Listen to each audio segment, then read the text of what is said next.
chapitre 3, la Bible dit ceci,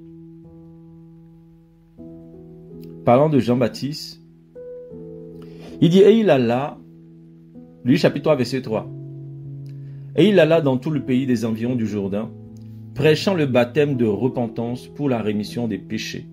Selon ce qui est écrit dans le livre de la parole d'Ésaïe le prophète, c'est la voix de celui qui crie dans le désert, préparez le chemin du Seigneur, aplanissez ses sentiers.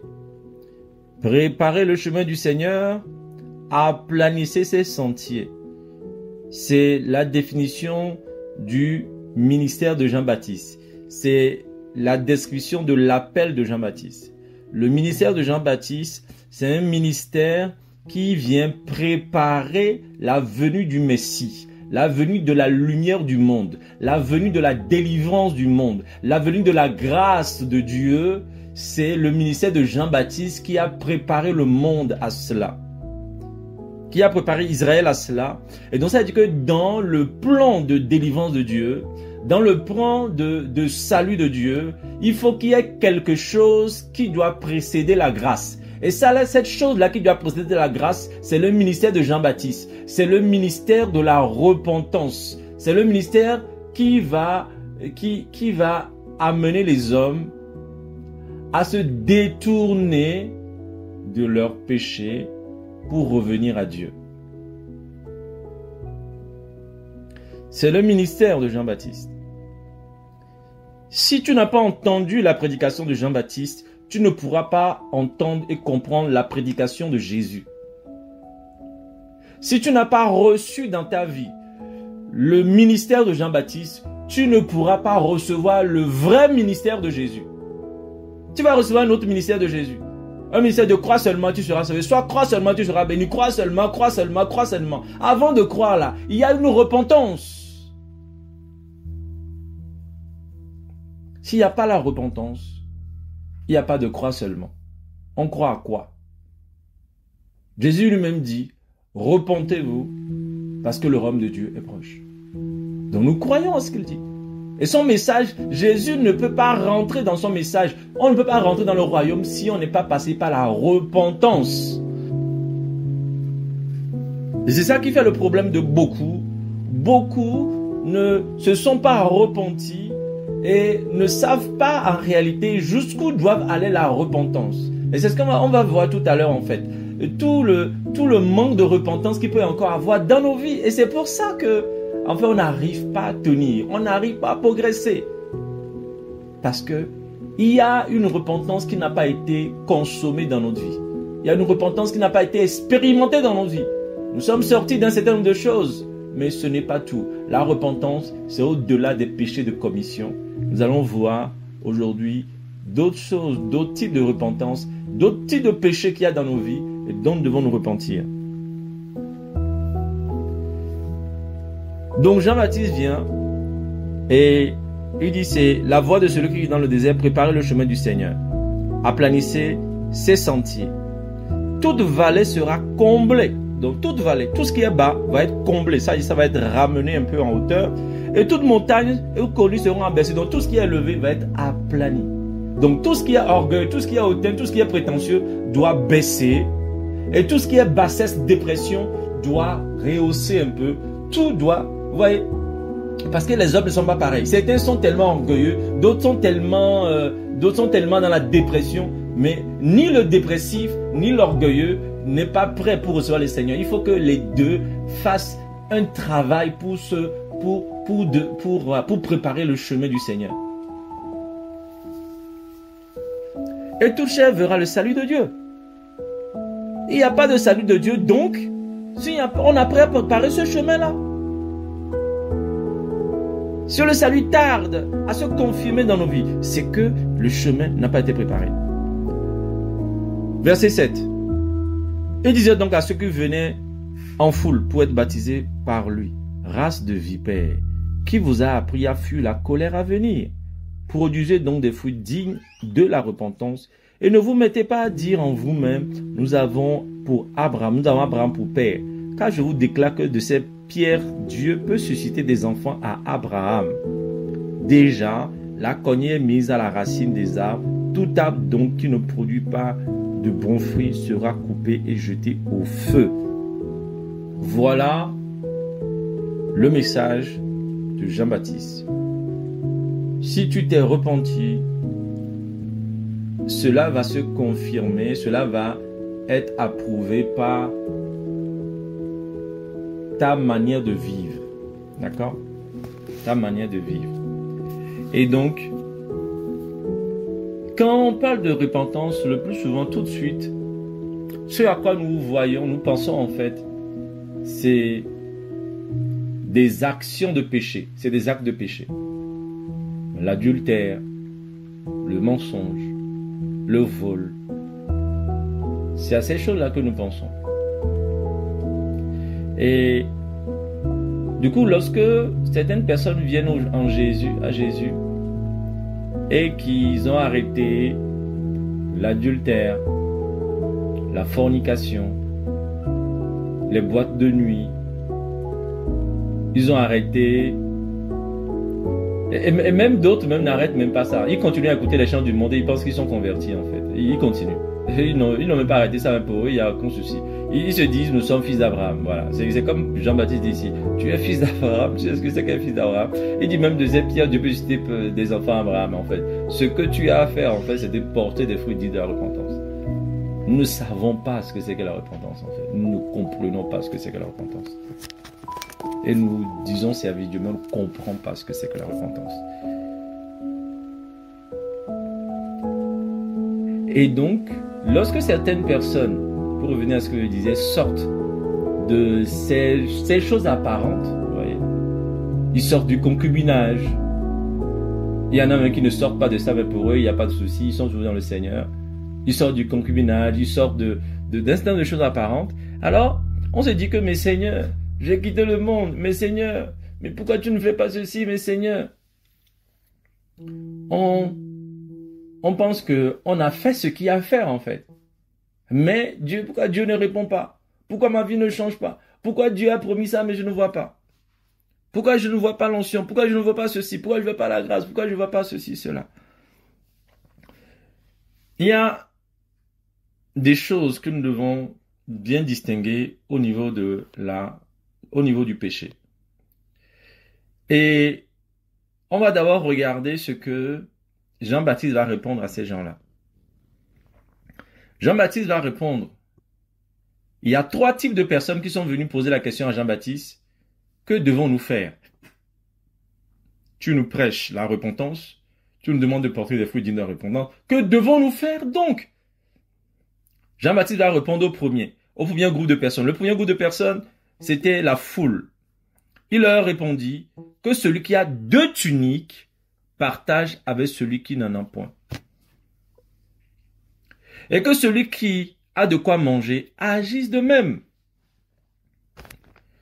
Ce que Jean-Baptiste dit ici, c'est quelque chose qu'il faut classer dans ce qu'on appelle le péché d'omission. J'aimerais qu'on s'arrête un moment, qu'on regarde bien 2 choses sur le péché. Il y a 2 catégories de péché. Je ne parlerai pas de péché inconscient, mais je vais parler vraiment de péchés de commission et des péchés d'omission. Les péchés de commission, c'est les péchés qui consistent les actes qu'on a commis. Tu as commis un acte de péché, on appelle ça un péché de commission. Voilà, c'est l'expression que, par exemple, Finet va utiliser ou d'autres personnes vont utiliser. C'est que tu as commis un acte de péché et beaucoup s'arrêtent à là. Je dis, et encore, beaucoup ont des péchés de commission, mais ça ne les embête même pas, ils se rendent pas compte. Donc le péché de commission, c'est souvent la seule chose que nous avons en vue lorsqu'on nous parle de nous repentir. Lorsqu'on nous parle de péché, nous voyons tout de suite des actes de péché. Ah, j'ai menti, j'ai frappé, j'ai volé, j'étais adultère, je ne le suis plus, j'étais menteur, je ne le suis plus. Et on chante même ça, j'étais fornicateur, aujourd'hui je ne le suis plus. Et on va chanter avec ça. Parce que j'étais ceci, je ne le suis plus. Mais il y a une autre catégorie de péché qu'on appelle les péchés d'omission. Et là, les chrétiens sont abonnés absents. Les péchés d'omission. C'est quoi le péché d'omission? Le péché d'omission, ce n'est pas des actes que tu as faits, mais c'est justement des actes que tu n'as pas faits. C'est des actes que tu as omis de faire. C'est des choses que tu dois faire, mais que tu ne fais pas. C'est des actes, c'est des omissions de ce que Dieu attend des humains, des hommes. Ce n'est pas que tu arrêtes de faire le mal, mais c'est que tu apprennes à faire le bien. Il y a une différence entre ne pas faire le mal et une différence et faire le bien. Faire le bien, c'est différent de ne pas faire le mal. Et nous, quand on nous parle de repentance, nous pensons que la repentance, c'est simplement la cessation de faire du mal, en fait. Mais la repentance, c'est aussi commencer à faire le bien. Si tu ne sais pas faire le bien, tu es dans le péché. Et dans le péché d'omission. Et ce que Jean-Baptiste justement dit ici, il dit que celui qui a 2 tuniques partage avec celui qui n'en a point. Mais là, on ne dit pas que tu as volé la tunique de quelqu'un, va le lui rendre. Vous voyez? Mais on dit qu'en fait, tu en as 2. Il faut que tu partages. Et quand tu ne partages pas, en fait, tu es dans un péché d'omission. Il y a quelque chose que tu dois faire, mais que tu ne fais pas. Il y a un amour que tu vas manifester à ton prochain, mais que tu ne manifestes pas. Ça fait partie du péché d'omission. Et c'est un péché. C'est pour ça que Jean-Baptiste leur demande de se repentir. Il leur dit les fruits de repentance qu'il doit porter. Les péchés d'omission. Et là, quand on va ouvrir ce canevas de péché, là, on va voir qu'il y a tellement de choses dont nous sommes coupables, mes amis. Tellement de péchés d'omission dont nous sommes coupables. Déjà, ce que Jean-Baptiste dit ici. Il leur répondit que celui qui a 2 tuniques partage à celui qui n'en a point. Combien ici ont 2 tuniques, ont 2 habits, ont 2 vêtements, ont 2 chaussures, ont mangé 3 fois aujourd'hui, mais ils ne se sont même pas souciés de savoir s'il y a quelqu'un qui n'a pas de quoi manger en fait. Il ne s'agit pas de dire est-ce que quelqu'un est venu me demander, personne n'est venu me demander, j'ai refusé. Non. Il faut pas, tu n'as pas. Et si Dieu lui, il avait attendu que toi tu viennes lui demander d'être sauvé, eh bien, je pense que tu ne serais pas sauvé. La bienveillance consiste à apporter à celui qui est dans le besoin ce dont il a besoin avant même qu'il ne nous demande cela. Donc le péché d'omission par rapport aux besoins de nos prochains. Aux besoins de nos prochains.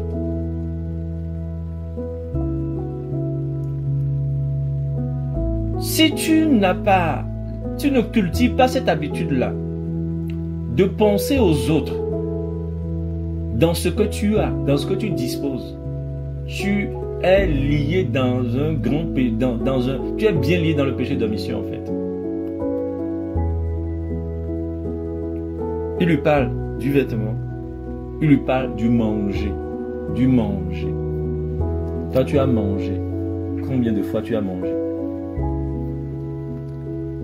aujourd'hui? Combien tu as dépensé pour manger aujourd'hui? Et à qui as-tu pensé? Ne t'es-tu même pas... ça ne t'a même pas venu à l'esprit de te dire, bon, il faut que je pense un peu à des orphelins. Est-ce que je pense... Même déjà, même dans nos propres familles, dans ta propre famille, il y a des gens, en fait, qui n'ont pas de quoi manger, mais tu ne les connais même pas. Il y a des gens qui souffrent, mais tu ne les connais pas.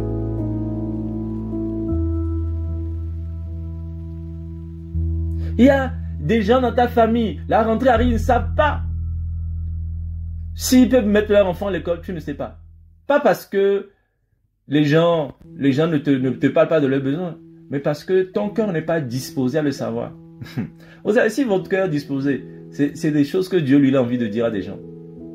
Le nombre de fois où Dieu va me montrer le sort de telle personne, le sort de tel orphelin, le sort des jeunes filles qui sont maltraitées, le sort des enfants qui n'ont pas d'acte de naissance. Vous vous rendez compte? Dieu se soucie des enfants qui n'ont pas des actes de naissance en fait. Et il te dit, toi, regarde, il y a des enfants aussi qui n'ont pas d'acte de naissance. Est-ce que Dieu vous parle de ces choses-là? Quelqu'un qui a un cœur disposé, un cœur qui s'est repenti et qui est dans ce que Jean-Baptiste dit ici, qui se soucie du sort de son prochain, eh bien Dieu viendra lui dire le besoin de son prochain. Oui, Dieu ne parlera pas des besoins de tout le monde, mais Dieu te parlera des besoins de ton prochain.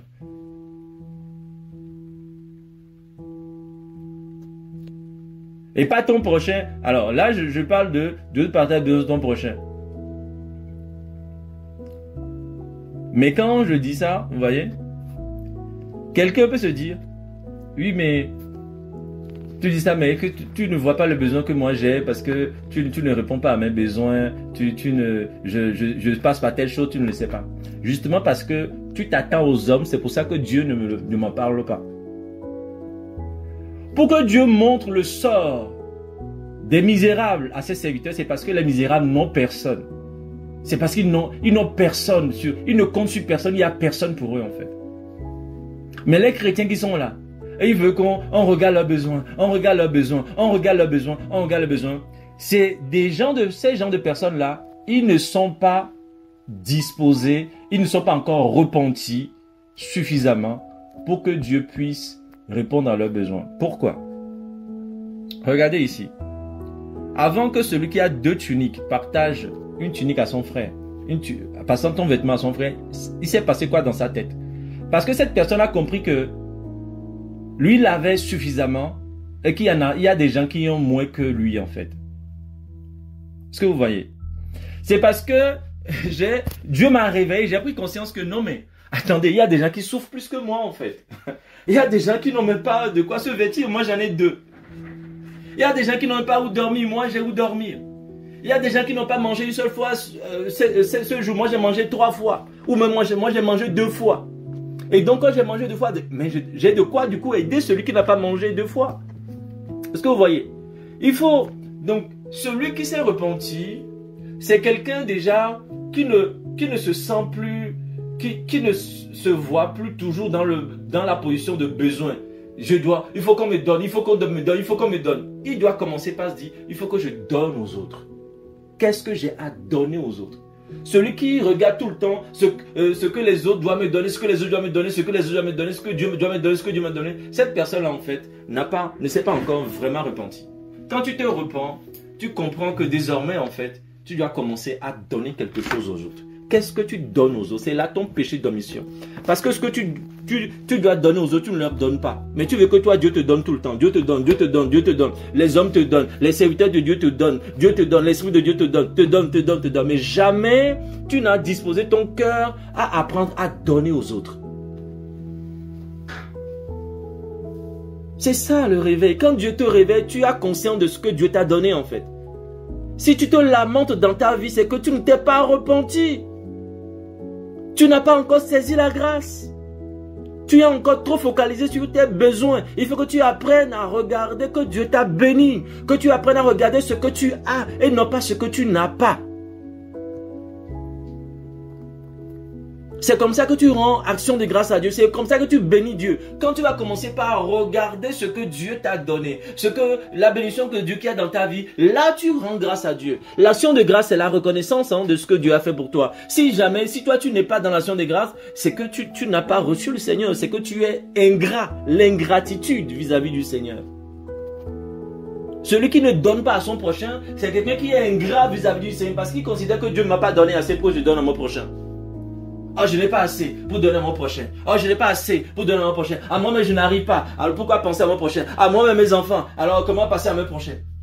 On est en train de dire que Dieu est... On est ingrat vis-à-vis de Dieu. Parce qu'on ne voit pas ce que Dieu nous donne. Et c'est pour ça que les choses n'avancent pas dans nos vies, mes amis. Parce que l'Esprit de Dieu ne peut pas se réjouir dans une telle maison, en fait. Une maison qui n'est pas reconnaissante à l'égard de Dieu. Qui est ingrat vis-à-vis de la grâce de Dieu. Et c'est la même chose par rapport au pardon là. Le pardon, c'est un point, un gros point que je veux pas juste l'effleurer. Mais c'est la même chose par rapport au pardon. Quelqu'un qui a reçu le pardon de Dieu dans sa vie et qui l'a reçu réellement, cette personne va dire non mais si Dieu m'a pardonné, je sais ce que Dieu m'a pardonné. En fait, je ne peux plus en vouloir aux autres. Si je manque de pardonner à l'autre, c'est que dans mon cœur, je n'ai pas l'expérience vraiment de ce que Dieu m'a pardonné. Le pardon est un point central sur lequel je vais revenir. Je vais faire un gros focus là-dessus parce que c'est très important. Parce que c'est un gros point de blocage à l'action de l'esprit. Un gros point de blocage à l'action de l'esprit. Mais on est déjà sur les péchés d'omission. Donc, l'amour à manifester à l'égard de son prochain. Il faut que chacun regarde dans sa vie. Regarde dans tous les domaines. Est-ce que de manière régulière, pas une fois passant, pas à ton jour d'anniversaire ou au jour d'anniversaire de ton mariage, au jour d'anniversaire au jour où tu t'es converti et tu penses à faire un geste aux pauvres, non. C'est pas ça. Ça c'est la distraction. Si tu veux vraiment vivre, porter des fruits de repentance, il faut que tu te repentes de l'égoïsme et des complaintes sur toi-même, que tu commences par t'ouvrir aux besoins des autres. Quand tu commences par t'ouvrir aux besoins des autres, Dieu va commencer par agir au travers de toi. Mais quand tu es fermé sur les besoins des autres, Dieu ne peut pas t'utiliser, ne peut pas te délivrer en fait.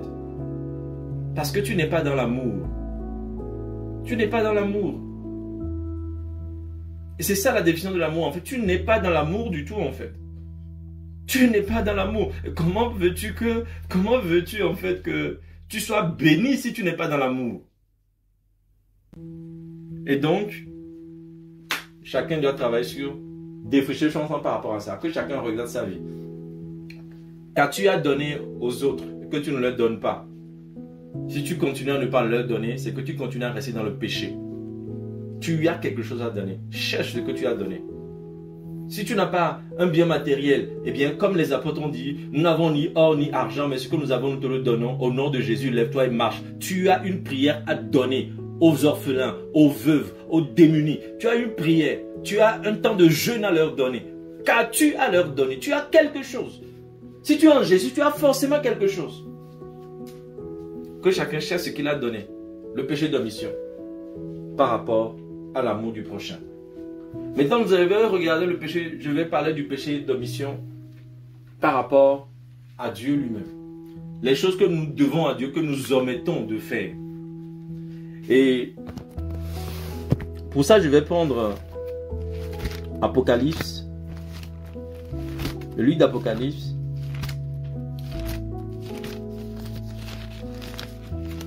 Alléluia, Mako Sabeliaka. Alléluia.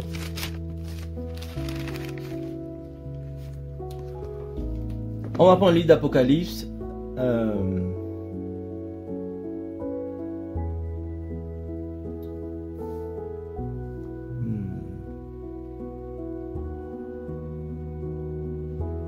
Chapitre 3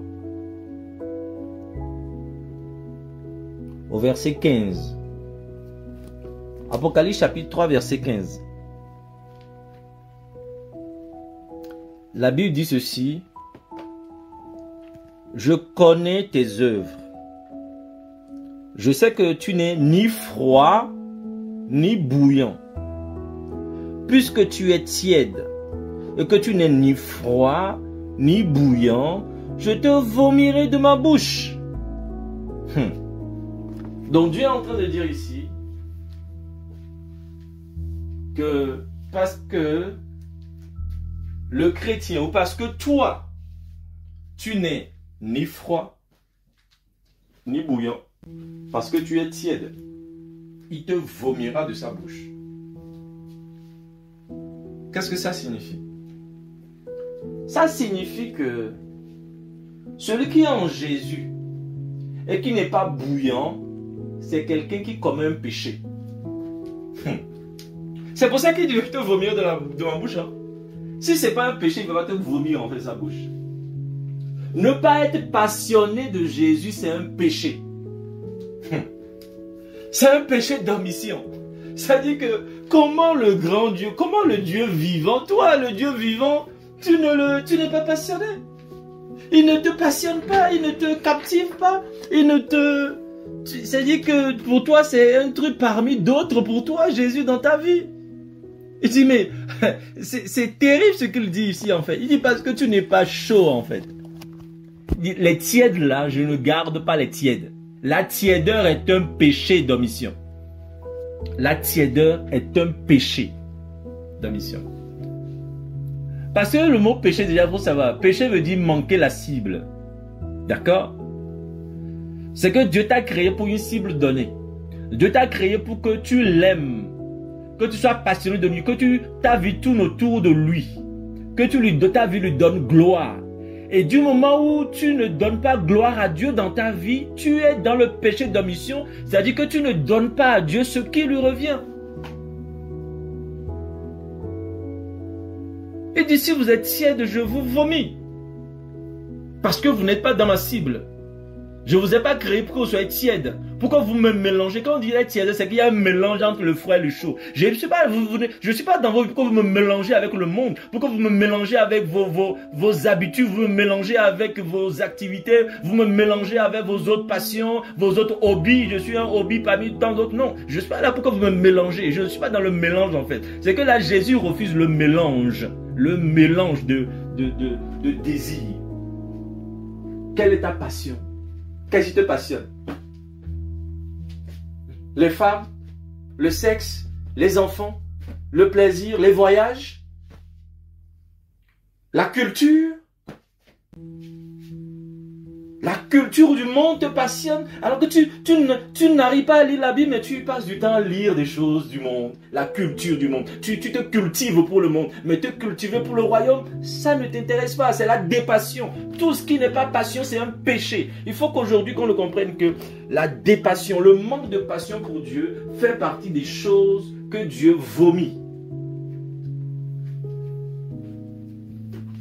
La dépassion. Nos cœurs ne battent. Pourquoi ton cœur bat? Pourquoi en fait? Pourquoi ton cœur bat-il? Par rapport à quoi ton cœur? Qu'est-ce qui te réjouit? Qu'est-ce qui te donne la joie? Qu'est-ce qui te fait sourire? C'est quand tu passes sur TikTok là, tu vois un truc, tu rigoles, tu vois un truc, tu rigoles sur TikTok. C'est TikTok qui est ta passion. Aujourd'hui, hier c'était Facebook, aujourd'hui c'est TikTok, demain c'est autre chose. Tout le temps, le monde te propose de nouvelles passions. Mais Jésus derrière. Jésus, en fait, n'arrive pas à monter au niveau où il faut. Où il a été peut-être à ce niveau une fois, mais il a été détrôné par TikTok, par Facebook, par WhatsApp, par d'autres choses. Qu'est-ce qui a détrôné Jésus dans ton cœur? Le péché d'omission. Le nombre de temps de prière que tu as omis. Le nombre de temps de méditation que tu as omis. C'est des péchés. Jésus, le Seigneur te réveille pour prier. Le Seigneur t'attire dans la prière. Le Seigneur te donne une grâce pour que tu travailles avec cette grâce. Que fais-tu avec cette grâce? Le péché d'omission. Quand tu es malade, tu cherches Dieu. Quand Dieu te guérit, tu cours vers le monde. Tu cours vers les plaisirs du monde. Tu cours vers la distraction. Quand tu as un problème, tu manques de quelque chose, de moyens, tu manques de quelque chose, Dieu intervient. Et quand tu reçois ce que Dieu t'a donné, allez, tu retournes vers autre chose. Dieu là, tu viens seulement quand il y a un problème. Le manque de passion pour Dieu, c'est un péché. On doit se repentir. Nous devons nous repentir de ces choses-là.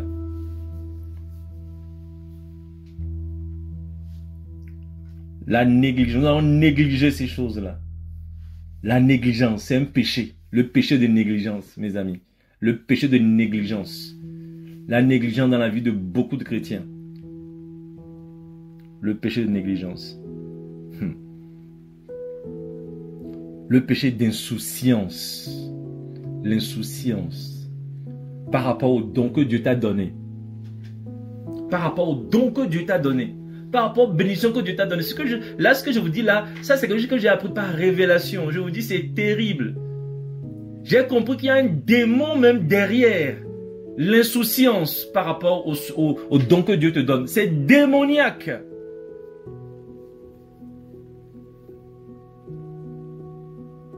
J'ai rencontré un démon qui me dévoilait comment, par l'insouciance, il me faisait perdre de l'argent. Il dit parce que, ouais, l'argent que Dieu nous donne, c'est pas nous, c'est le don de Dieu. C'est une bénédiction de Dieu. Dieu te bénit, mais parce que tu es insouciant, tu es insouciant par rapport à l'argent que Dieu te confie, eh bien, un démon, en fait, c'est démoniaque, il y a un démon derrière. J'ai réalisé, j'ai dit, mais waouh, c'est chaud, c'est choquant. Et cet esprit disait, oui, c'est pas l'insouciance qu'il amène l'insuffisance, le manque. Alors là, je parle de l'argent. Que dire des dons spirituels? Si le démon détruit la bénédiction financière que Dieu me donne, que dire des dons spirituels? Que dire de la grâce de Dieu dans ta vie? Si le démon s'intéresse à l'argent que Dieu te donne, tu penses que les dons spirituels que Dieu te donne, le démon va s'intéresser à ça? L'insouciance par rapport aux dons. C'est pour ça que l'apôtre Paul dit à Timothée, ne néglige pas le don que tu as reçu. Alléluia. Par l'imposition de main des anciens et pas prophétie. Ne néglige pas. Il y a un démon derrière, un démon de négligence qui fait que tu négliges tes dons. Un démon de négligence qui fait que tu négliges ta grâce. Un démon de négligence qui fait que tu négliges les prophéties que Dieu te donne, les messages que Dieu te donne, les visions que Dieu te donne. Il y a un démon de négligence derrière. Nous devons nous réveiller, comprendre que non. Ces choses-là, c'est des combats dans nos vies. Nous ne pouvons plus dormir. Nous devons nous réveiller. Nous devons nous réveiller. Satan s'acharne sur la bénédiction de Dieu dans nos vies. Satan s'acharne sur la grâce de Dieu dans nos vies. Et nous, en fait, nous pensons que non, bon, ça arrive à tout le monde. Bon, c'est pas le moment, c'est démoniaque. L'insouciance, c'est aussi un péché d'omission. Il faut classer ça dans le péché d'omission. La négligence, classer ça dans le péché d'omission.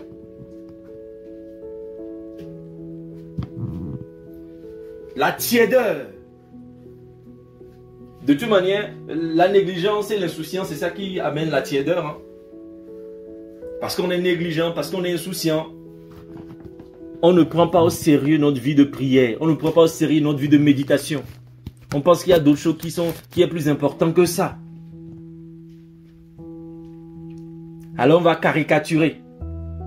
Oui, les chrétiens, c'est pas en priant jour et nuit que tu vas trouver quoi manger. Hein. Jésus n'a pas dit qu'il faut prier jour et nuit. Hein. C'est pas en priant jour et nuit. Hein. Voilà, on va être dans la caricature.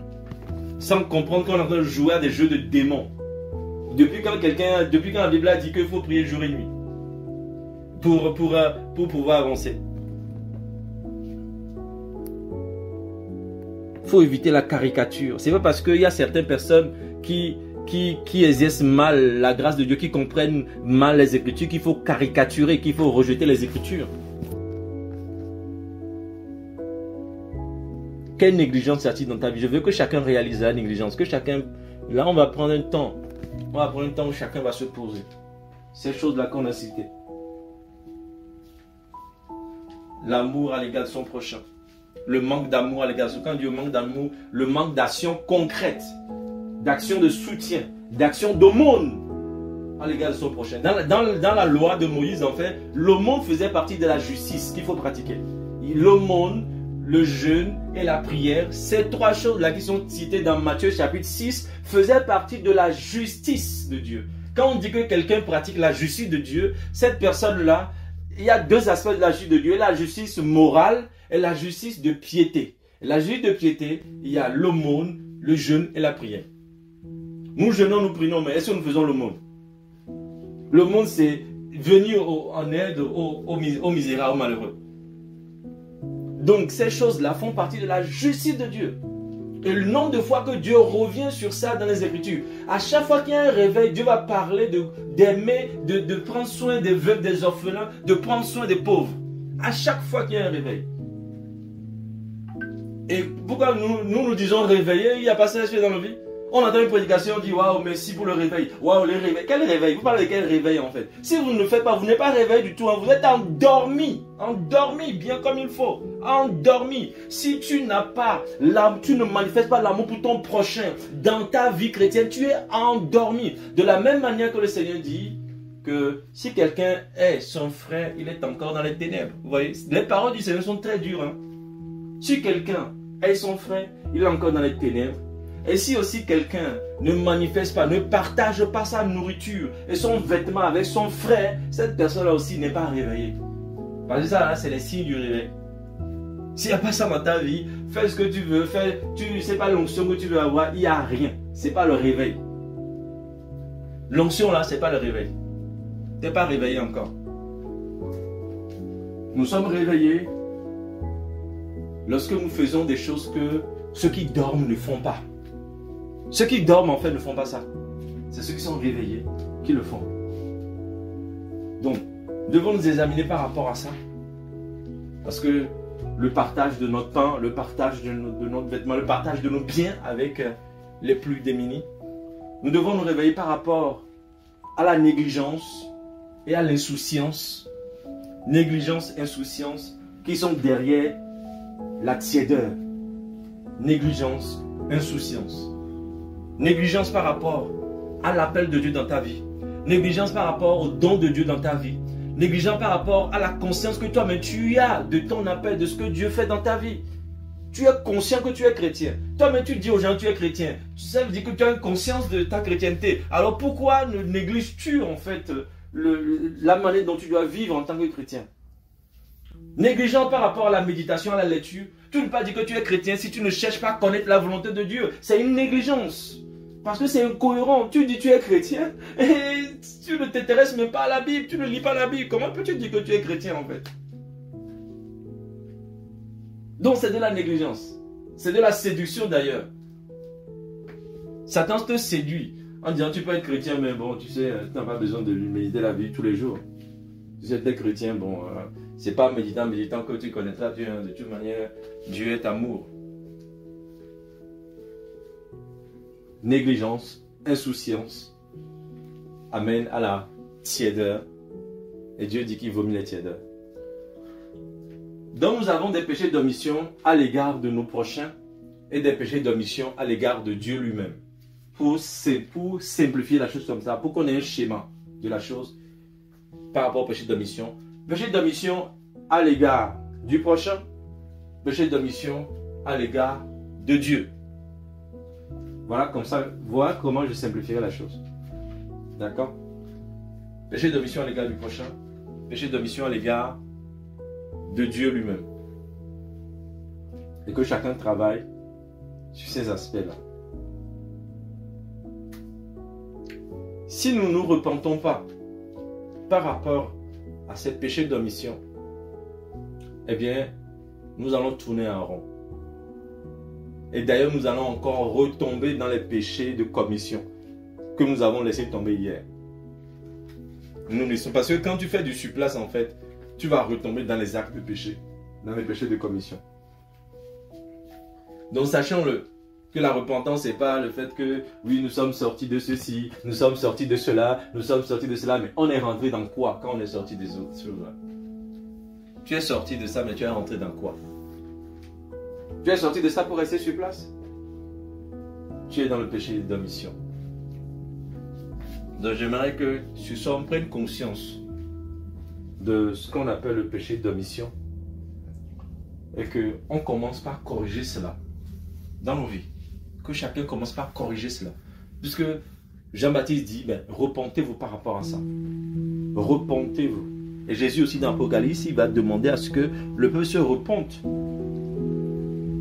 Repentez-vous. Amen.